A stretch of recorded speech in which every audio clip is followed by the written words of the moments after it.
傳來法語問你是我的家屬吧？原來我已自那伴郎之巔墮下，明明分開，為何打這號碼？你可會很不解，我怎不刪了他？我知不該，但是不改，像某種流亡的愛，千里之外，聯繫還是依在。有沒有一絲半秒傷悲？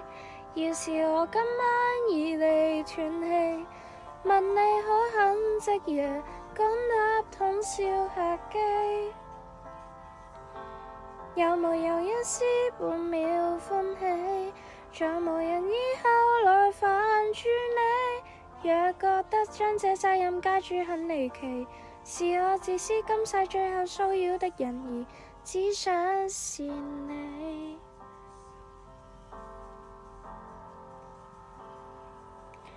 誰聯絡你？若我在某永村遇難，然而教你苦痛亦算黑色浪漫。甜蜜那陣時，關寡日子總感到帶淚眼，誰料情感無常，這假設太簡單。你有沒有一絲半秒傷悲？要是我今晚已離斷氣，問你可肯即夜趕搭通宵客機？有沒有一絲半秒歡喜？再無人以後去牽絆你。若覺得將這責任加諸很離奇，是我自私今世最後騷擾的人兒，只想是你，必須是你，很想被念記，即使淡淡微微，就算在深夜被嫌棄都想借，唯然說好想你，可惜最尾未夠運氣一起。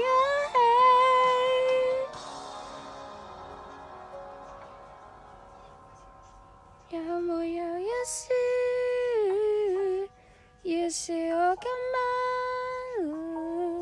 話到嘴邊打住周邊陌路人，常有幻想是大忌，這號碼應該長眠於手機。